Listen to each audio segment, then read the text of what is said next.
دھوکہ، مذاق، فریب، تمسخر۔ قرآن کی بے حرمتی اس سیاہ فام لڑکی نے کیا نہیں کیا تھا؟ اتنا بڑا مذاق! ایک پریشان حال لڑکی کو سبز خواب دکھا کر اسے اس کی مقدس کتاب پکڑا دی۔ یہ ہوا کیا تھا اس کے ساتھ؟ اس کے ہاتھ ابھی تک لرز رہے تھے۔ نہایت بے یقینی کے عالم نے اس سیاہ جلد والی کتاب کو چہرے کے سامنے کیا۔ سیاہ جلد صاف تھی، بے داغ، بے لفظ۔ اس نے درمیان سے کتاب کھولی۔ اوپر عربی کی عبارتیں لکھی اور نیچے انگریزی کی۔ سب سے اوپر لکھا تھا۔ اس نے چند صفحے آگے کھولا۔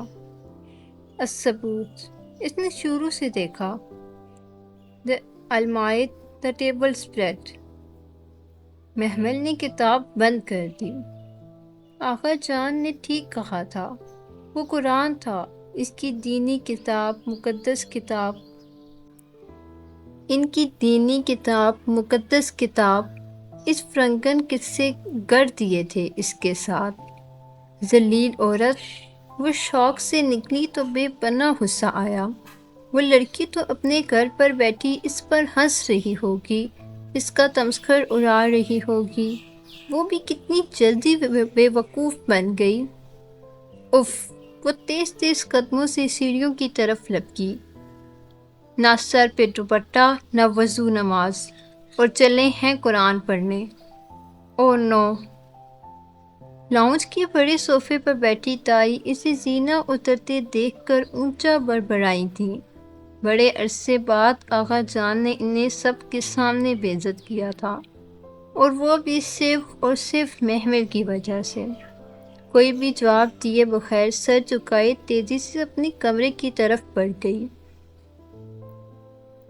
صبح وہ پھر جلدی آ گئی تھی۔ سیاہ فام لڑکی آج بہت پہلے سے اس بینچ پہ بیٹھی تھی۔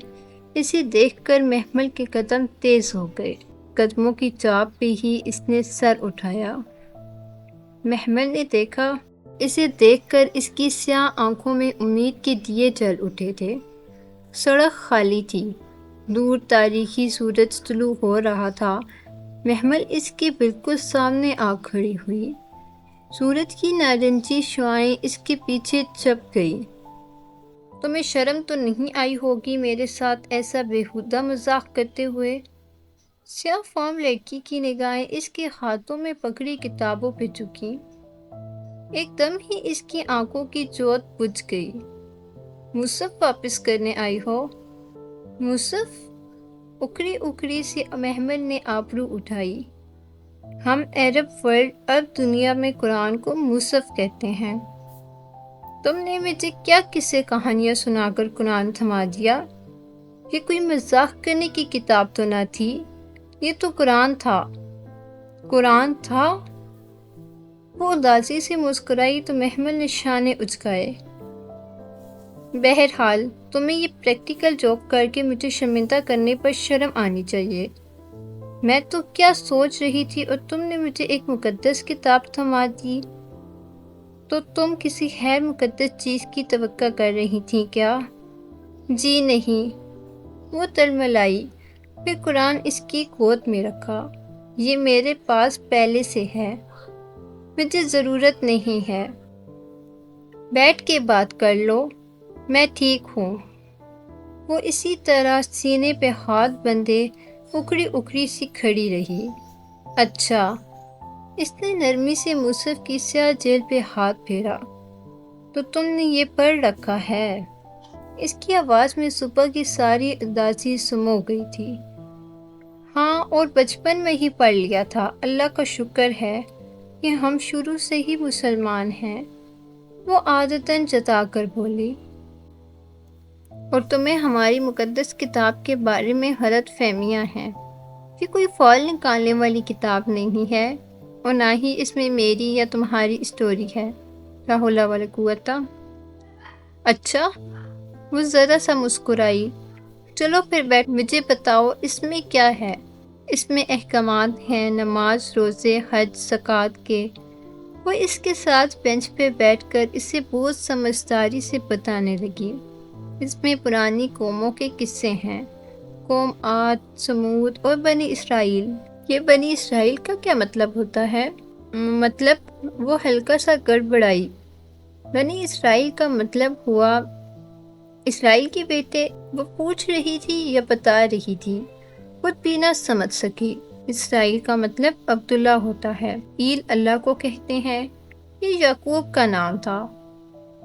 ہاں، حضرت یعقوب کا قصہ، حضرت یوسف کا قصہ سب پڑھ رکھا ہے میں نے، سب پتہ ہے مجھے، ہمیں تو کورس میں پڑھایا گیا تھا۔ یوسف اور زلیخا والا قصہ۔ یوسف اور کس والا قصہ؟ سیاہ فام لڑکی کی آنکھوں میں حیرت ابھری۔ یوسف اور زلیخا والا قصہ۔ عزیز مصر کی بیوی کا نام زلیخا تھا، کیا نہیں تھا؟ وہ کنفیوز سی ہو گئی۔ کوئی دلیل ہے تمہارے پاس؟ کوئی حجت، دلیل؟ وہ ٹکر ٹکر کر اس کا چہرہ دیکھنے لگی۔ ہماری کورس کی گائیڈ بک میں لکھا تھا۔ کورس کی گائیڈ بک انسان کی بات ہے، اور انسان کی بات میں دلیل نہیں ہوتی۔ دلیل صرف قرآن یا حدیث سے پیش کی جاتی ہے، کیونکہ دونوں نازل خداوندی ہوتے ہیں۔ قرآن اور حدیث میں کہیں بھی نہیں بتایا گیا کہ اس عورت کا نام زلیخا تھا۔ اس کا لہجہ نرم تھا۔ مصر کی اس عورت سے ایک غلطی ہوئی تھی، ایک جرم سرزد ہوا تھا، مگر اللہ نے اس کا پردہ رکھ لیا۔ اس کا فعل تو بتایا مگر نام نہیں، اور جس چیز کا پردہ اللہ رکھے وہ کھل نہیں سکتا۔ مگر ہم نے یوسف اور زلیخا کے قصے ہر مسجد و ممبر پر جا کر سنائے۔ ہم کیسے لوگ ہیں؟ تو اس کا نام زلیخا نہیں تھا؟ وہ ساری خفگی بلا کر حیرت سے پوچھ رہی تھی۔ اس عورت کا نام راز ہے، اور میرا اور تمہارا رب وہ راز نہیں کھولنا چاہتا، سو یہ ہمیشہ راز ہی رہے گا۔ اچھا، اس نے شانے اچکائے۔ پہلی دفعہ اسے اپنی علمی کمتری کا خفیف سا احساس ہوا تھا، مگر یہ ماننا اس کی انا کی شکست تھی۔ سو لاپرواہی سے ادھر ادھر دیکھتے ہوئے بولی، بہرحال مجھے افسوس ہے کہ تمہارے کانسیپٹ قرآن کے بارے میں غلط ہیں۔ یہ کتاب وہ نہیں جو تم اسے سمجھتی ہو، اور اگر یہ وہ نہ ہوئی جو تم اسے سمجھتی ہو تو میں صحیح ہوں، مجھے سب پتہ ہے۔ تمہیں جو کوئی اس نور کی طرف بلائے گا تم اسے یہی کہو گی، مگر تم نے یہ تو نہیں بتایا تھا کہ یہ قرآن ہے، تم نے تو کچھ اور قصے سنائے تھے۔ آخر کیوں؟ اگر میں تمہیں تبلیغ کرتی تو تم اکتا کر مجھ سے دور بھاگ جاتی۔ اب بھی تو یہی ہوگا، وہ جتا کر بولی۔ تو سیاہ فام لڑکی نے مسکرا کر سر جھٹکا۔ لیکن اب تمہاری حجت تمام ہو چکی ہے، آگے تمہاری مرضی۔ ایک سیاہ مرسیڈیز زن سے اس کے سامنے سے گزری، تھوڑی دور جا کر اس کے ٹائر چرچراتے ہوئے رکے، اور وہ تیزی سے ریورس ہوئی۔ محمل نے چونک کر دیکھا، ڈرائیونگ سیٹ پر فواد تھا۔ وہ حیران ہی کھڑی ہوئی۔ وہ اسے اپنی طرف آنے کا اشارہ کر رہا تھا، ساتھ ہی اس نے ہاتھ بڑھا کر فرنٹ سیٹ کا دروازہ کھولا۔ وہ جیسے کھل کر مسکرائی اور بینچ پہ رکھا بیگ کندھے پر ڈالا۔ سیاہ فام لڑکی نے اس کی نگاہوں کے تعاقب میں دیکھا اور پھر محمل کی مسکراہٹ کو۔ تمہارے پاس دو راستوں کا انتخاب تھا، مصحف یا دل۔ تم نے اپنا انتخاب کر لیا، مگر مجھے ساری زندگی افسوس رہے گا کہ میں تمہیں مصحف کی طرف نہ لا سکی۔ اب تمہیں جو بھی لے آئے میرا اس میں حصہ نہ ہوگا، لیکن میں ہمیشہ تمہارے لیے دعا کروں گی۔ سیاہ جلد والی مصحف کو سینے سے لگائے اپنا بیگ کندھے پر ڈال کر وہ اداس سیاہ فام لڑکی اٹھی اور خالی سڑک پر ایک طرف کو چل دی۔ محمل نے دیکھا وہ لنگڑا رہی تھی۔ وہ سر جھٹک کر گاڑی کی طرف بڑھ گئی۔ جی فواد بھائی؟ اس نے فرنٹ سیٹ کے کھلے شیشے پہ جھک کر پوچھا۔ آؤ بیٹھو۔ مگر وہ متذبذب ہوئی۔ گھر تو کالج کا کہہ کر آئی تھی۔ کالج کیوں جانا ہے؟ ایسے ہی فرینڈس گیٹ ٹوگیدر کر رہی ہیں، پھر کبھی چلی جانا، ابھی بیٹھو۔ وہ حکم دے کر جیسے کچھ اور سننے کے موڈ میں نہ تھا۔ وہ مسکراہٹ دبائے اندر بیٹھی اور دروازہ بند کر دیا۔ ونڈو اسکرین کے اس پار وہ لنگڑاتی سیاہ لڑکی دور ہوتی جا رہی تھی۔ محمل کو نہیں پتا تھا کہ وہ اسے اس اداس صبح میں آخری بار دیکھ رہی ہے۔ اس کا نام کیا تھا، وہ کدھر سے آئی تھی، وہ کچھ نہ جانتی تھی، مگر اس لیے اسے جاتے دیکھ کے اسے احساس ہوا کہ وہ لڑکی بس اسٹاپ پر بس پکڑنے نہیں آتی تھی، بلکہ وہ تو شاید اس کے لیے آتی تھی اور شاید اس کے بس پکڑنے کے بعد یوں ہی چلی جاتی تھی۔ تم مجھے بھائی کہنا چھوڑ نہیں سکتی؟ وہ کیوں؟ دھڑکن بے ترتیب ہوئی، مگر بظاہر وہ سادگی سے بولی تھی، ایسے ہی، پر ہم جا کہاں رہے ہیں؟ آفس، بتایا تو تھا۔ اسٹیئرنگ پہ ہاتھ رکھے وہ ذرا سا چہرہ اس کی طرف موڑا اور مسکرایا۔ آفس؟ اب کہ وہ واقعتاً حیران رہ گئی۔ مگر آغا جان نے تو منع کر دیا تھا۔ ان سے تو میں نے رسماً پوچھا تھا۔ وہ لاپرواہ تھا۔ اور حسن بھائی نے بھی۔ جہنم میں گیا حسن! تم آفس جانا چاہتی ہو یا نہیں؟ جانا چاہتی ہوں۔ اس کے بگڑنے پر وہ جلدی سے بولی۔ وہ کھل کر مسکرا دیا۔ ایسے ہی اعتماد سے زندگی گزارو گی تو خوش رہو گی، ورنہ لوگ تمہیں کہیں کا نہیں چھوڑیں گے۔ زندگی سے اپنا حصہ وصول کرنا سیکھو لڑکی۔ وہ بہت موڈ میں ڈرائیو کر رہا تھا اور وہ یکٹک اسے دیکھے جا رہی تھی۔ اسے تو کچھ بھی نہ کرنا پڑا تھا اور قسمت اس پہ مہربان ہو گئی تھی۔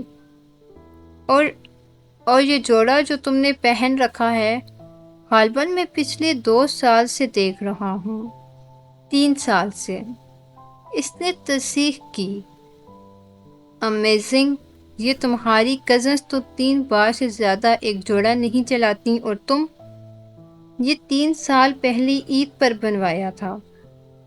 محمل نے کرتے کے دامن پہ ہاتھ پھیر کر بغور سے دیکھا۔ میرے پاس اتنے پیسے نہیں ہوتے کہ نئے جوڑے بنوا سکوں۔ آقا جان تو بس عید کے عید کپڑوں کے پیسے دیتے ہیں۔ اس کا جانے کیوں دل پر آیا تھا، آنکھوں سے 2 موٹے موٹے آنسو پھسلے تھے۔ ارے نہیں محمل، ایسے نہیں روتے۔ اس کے رونے پر وہ پریشان سا ہو گیا اور گاڑی سائڈ پر روک لی۔ میرا مقصد تمہیں ہرٹ کرنا نہیں تھا۔ جب تک میں ہوں تمہیں فکر کی ضرورت نہیں۔ اس نے سر اٹھایا۔ کانچ کی پوری آنکھیں بھیگی ہوئی تھیں۔ اور ابھی آفس نہیں جاتے، جناح سپر چلتے ہیں، وہاں سے تمہارے لیے ڈیزائنز ویئر لیں گے۔ تم بہت خوبصورت ہو محمل، تمہیں خوبصورت چیزیں ہی پہننا چاہیے۔ وہ اس کے بہت قریب مخمور سا کہہ رہا تھا، پھر چونکا اور ذرا سیدھا ہو کر اگنیشن میں چابی گھمائی۔ وہ سر جھکائے ہتھیلی کے پنج سے بھیگے رخسار رگڑنے لگی۔ ایک دل فریب مسکراہٹ اس کی لبوں پر نکھر گئی تھی۔ اگر جو تائی اماں کو پتہ چلے کہ ان کا ولی عہد میرے آنسوں کی اتنی پرواہ کرتا ہے تو کتنا مزہ آئے۔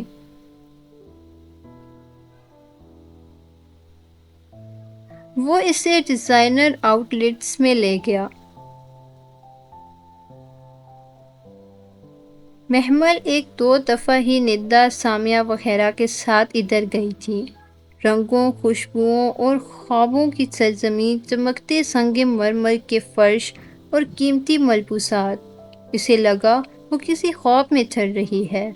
سب کچھ جیسے واقعی اس کے قدموں میں ڈھیر ہو چکا تھا۔ آج کل ایسی شارٹ شرٹس کا فیشن ہے اور تم اتنی لمبی کرتیاں پہنتی ہو۔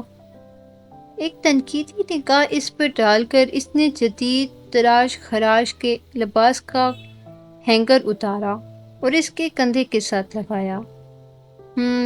یہ ٹھیک ہے، تمہیں کیسا لگا؟ یہ پیک کر دیں۔ اس نے ہینگر بے نیازی سے سیلز گرل کی طرف بڑھایا اور دوسرے ریک کی طرف بڑھ گیا۔ اچھا ہے، وہ تو جیسے بول ہی نہ پا رہی تھی۔ سدرا کی منگنی کے لیے بھی کوئی اچھا جوڑا تو لینا ہوگا، ہے نا؟ سدرا باجی کی منگنی؟ وہ چونکی؟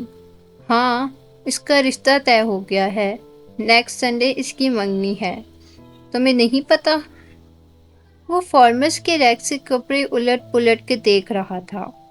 نہیں، وہ گھر میں غائب دماغ رہتی تھی یا تائی اماں لوگوں نے خبر چھپا رکھی تھی۔ وہ فیصلہ نہ کر سکی۔ منگنی کے فنکشن کے لیے لے لو، اچھا ہے نا؟ اس نے ایک نارمل سا جوڑا نکال کر اسے دکھایا۔ محمل اس کے قریب چلی آئی۔ پیکاک گرین رنگ کی لمبی سی سیدھی قمیص، آدھی آستینیں، ساتھ سلور چوڑی دار پاجامہ۔ گہری سبز قمیص پر بھی گلے اور دامن پر سلور موتیوں کا نازک کام تھا۔ ٹپیکل نہیں ہے مگر بہت کلاسک ہے۔ یہ بھی پیک کر دیں۔ اس کے چہرے پہ پسندیدگی دیکھ کر اس نے وہ بھی سیلز گرل کو تھما دیا۔ بس بہت ہیں فواد بھائی، میں اتنا سب گھر میں کیسے لے کر جاؤں گی؟ جب وہ اگلے بوتیک کی طرف بڑھا تو اس نے گھبرا کر واقعی یہ تو میں نے سوچا ہی نہیں۔ چلو پھر کچھ چھوٹی موٹی چیزیں لے لیتے ہیں، جوتے، پرفیومز، کاسمیٹکس، جیولری، اور سبز اور سلور جوڑے کے ساتھ میچنگ کانچ کی چوڑیاں دلوا کر۔ اس کے بستے اصرار بالآخر فواد نے بس کر دی۔ میرا دل کرتا ہے محمل میں تمہیں پوری دنیا خرید کر دے دوں۔ پتہ نہیں کیوں وہ فرنٹ سیٹ کا لاک کھولتے ہوئے کہہ رہا تھا اور وہیں دروازے کے ہینڈل پہ ہاتھ رکھے گمسم اسے دیکھے گئی۔ یہی سب تو چاہا تھا اس نے، مگر کبھی سوچا نہ تھا کہ اتنی آسانی سے ہوگا۔ پھر وہ اسے فیکٹری لے آیا۔ ہیڈ آفس میں پاپا اور حسن ہوتے ہیں، اسد چاچا اور غفران چاچا پنڈی والے برانچ میں ہوتے ہیں، جبکہ میں فیکٹری سائٹ پر۔ تم آج سے روزانہ ادھر میرے ساتھ کام کرو گی، میں تمہیں آہستہ آہستہ سب کام سکھا دوں گا، ٹھیک؟ ٹھیک ہے، مگر میں گھر میں کیا کہوں گی؟ تم ٹیوشن پڑھانے جاتی ہو نا؟ تو بس تمہیں ایک ٹیوشن اور مل گئی ہے۔ مسرت چچی کو شاپنگ کے بارے میں یہی کہہ دینا، اور باقیوں کو کچھ دکھانے کی ضرورت ہی نہیں، رائٹ؟ اب چائے لوگی یا کافی؟ وہ اپنی سیٹ سنبھالتے بے نیازی سے ہدایت دیکھ کر فون کی طرف بڑھا تو وہ طمانینت سے مسکرا دی۔ کافی۔ وہ اس کے مقابل کرسی کی پشت سے ٹیک لگا لی۔ گڈ۔ وہ بھی مسکرا دیا۔ مسکراتے ہوئے وہ بہت اچھا لگتا تھا۔ اس روز فواد نے اسے کوئی کام نہ کرنے دیا۔ بس ادھر بیٹھ کر مجھے آبزرو کرو اور سیکھو، کہہ کر اسے اپنے سامنے بٹھا دیا۔ کام کرتے وہ گاہے بگاہے نگاہ اٹھا کر اسے مسکرا کر دیکھتا اور وہ ہنس پڑتی۔ وہ دن اسے اپنی زندگی کا بہترین دن لگا تھا۔ اماں، مجھے دوسری ٹیوشن مل گئی ہے تو آئندہ صبح جایا کروں گی۔ مسرت اپنے کاموں میں الجھی تھی تو دھیان نہ دیا۔ اس نے خاموشی سے سارے کپڑے اور چیزیں الماری میں رکھ دیں۔ پھر روز کا یہی معمول بن گیا۔ نادیہ کے والد کی اکیڈمی سے اس نے مہینے بھر کی چھٹی لے لی اور صبح سے شام ڈھلے فواد کے ساتھ فیکٹری چلی جاتی۔ اس نے آغا جان سے پیسے مانگنے چھوڑ دیے تھے، اور جب سدرا کی منگنی کے لیے آغا جان نے اسے کپڑے بنوانے کے لیے چند سو دینے چاہیے تو اس نے بے نیازی سے انکار کر دیا۔ تھینک یو آغا جان، مگر میرے پاس پہلے ہی بہت ہیں۔ میں آخر دو ٹیوشنز پڑھاتی ہوں، میرے خرچے پورے ہو رہے ہیں۔ پھر بھی اگر مجھے چاہیے ہوں گے تو میں آپ سے مانگ لوں گی۔ آقا جان اور تائی مہتاب نے پھر کبھی اس کے شام کو گھر آنے پر اعتراض نہ کیا۔ محمل ان سے پیسوں کا مطالبہ نہیں کرتی، انہیں اور کیا چاہیے تھا؟ سیڑھیوں کے ساتھ لگے قد آدم آئینے کے سامنے کھڑی، وہ کان میں جھمکا پہن رہی تھی۔ جھمکا چاندنی کا تھا، اس کے سلور چوڑی دار پجامے جیسا اور سبز قمیص پہ بھی ایسا سلور کام تھا۔ وہ دوپٹہ تو یوں تھا جیسے سبز آسمان پر تارے بکھرے ہوں۔ چوٹی آستینوں سے اس کے گورے گداز بازو نمایاں تھے۔ ان نازک کلائیوں میں بھر بھر کے سلور اور سبز چوڑیاں، ہلکا سا میک اپ اور سنہرے بھورے بال سیدھے شانوں پہ نکھرے تھے۔ جھمکا کان میں جا کے ہی نہیں دے رہا تھا، وہ چوڑیوں بھرے دونوں ہاتھوں میں جھمکے کو کان کے سوراخ میں ڈالنے کی کوشش کر رہی تھی۔ سب بھائی لان میں جمع تھے، منگنی کا فنکشن شروع تھا اور ایک اس کی تیاری رہتی تھی۔ اف او، اس نے جھمکا کان سے ہٹایا۔ کان کی لو سرخ پڑ چکی تھی۔ اب کیا کروں؟ اسی پل آئینے میں اس کے پیچھے فواد کا چہرہ ابھرا۔ فواد بھائی؟ وہ حیران ہی پلٹی۔ آپ ادھر؟ سب تو باہر ہیں تو تم بھی تو ادھر ہو۔ اس کے بالکل سامنے آ کھڑا ہوا، بلیک سوٹ میں اتنا سمارٹ، بنا پلک جھپکے جیسے مبہوت سا اسے بند دیکھے جا رہا تھا۔ اس کی نظریں بلا ارادہ ہی چوک گئیں۔ تم کتنی خوبصورت ہو محمل۔ محمل کا دل زور سے دھڑکا۔ اس نے بمشکل نگاہیں اٹھائیں۔ وہ انہی مخمور نگاہوں سے اسے دیکھ رہا تھا۔ اس کی نظروں کی حدت سے اس کے رخسار سرخ پڑنے لگے۔ وہ جھمکا پہنا نہیں جا رہا۔ وہ گھبرا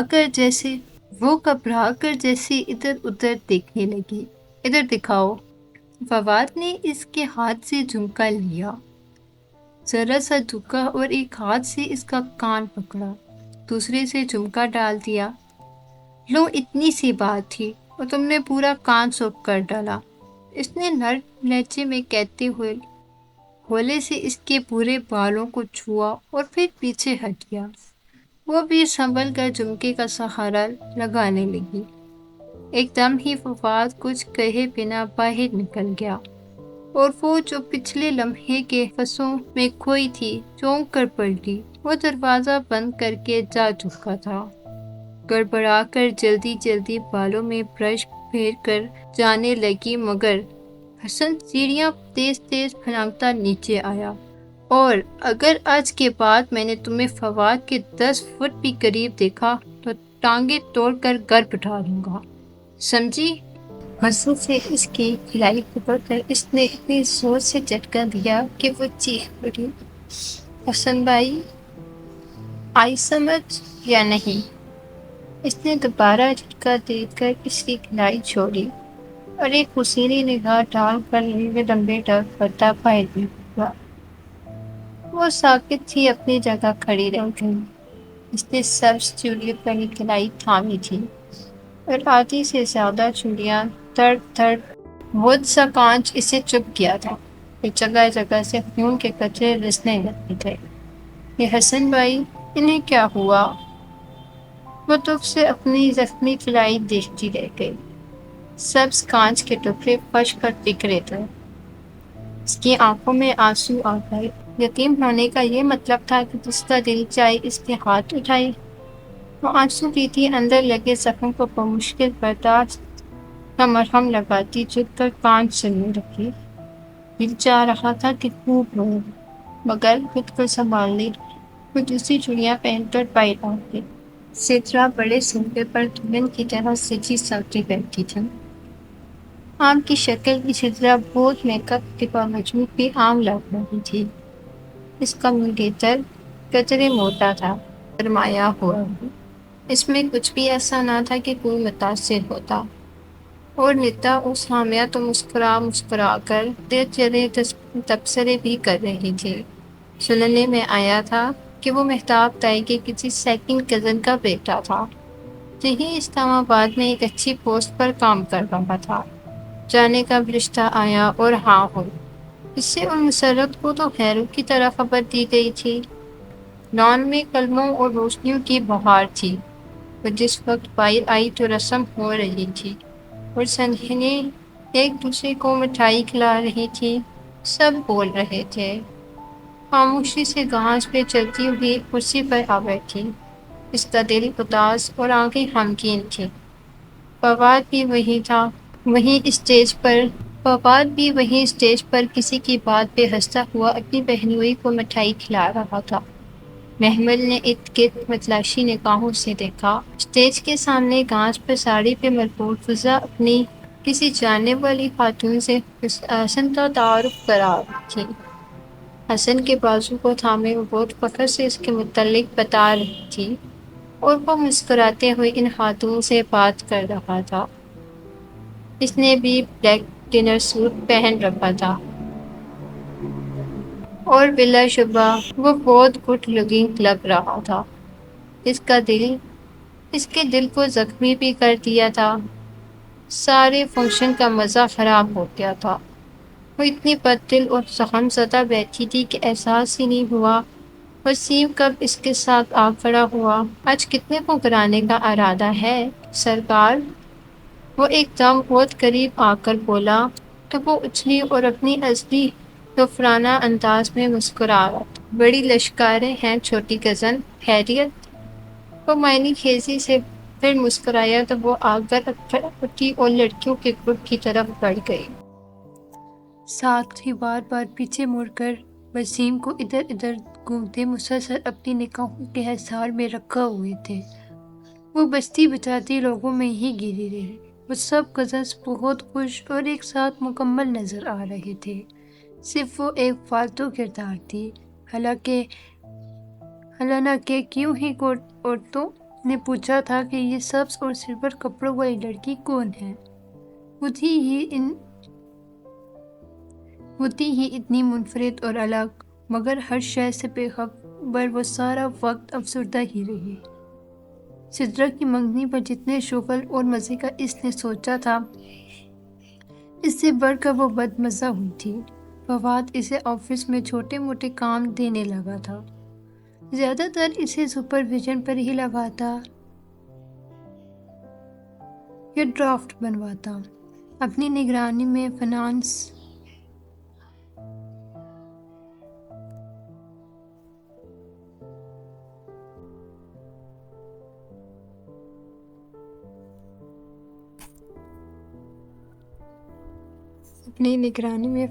کے ذاکر صاحب سے بنوا لاؤ، اس چیک پر سائن کروانے ہیں مفتی صاحب سے کروا لاؤ، اور یہ سارے کام بہت اعتماد طالب ہوتے تھے۔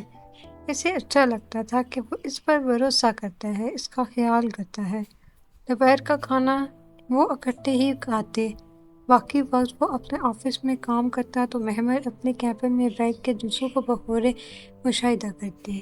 کبھی کبھی اسے احساس ہوتا کہ اتنے دن گزر جانے کے بعد نہ تو وہ زیادہ کام کے بارے میں سمجھ پائی ہے اور نہ ہی وہ فواد زیادہ قریب آئے ہیں۔ وہ ہمیشہ اس کی پسند کی چیز منگواتا، اسے اس کی اسٹڈیز اور مشاغل کے متعلق ہلکی پھلکی گپ شپ کرتا، مگر ہر شام آئینے کے سامنے کھڑے ہو کر جھمکا بنانے جیسی بےخودی اور جرات پھر اس نے نہیں کی تھی۔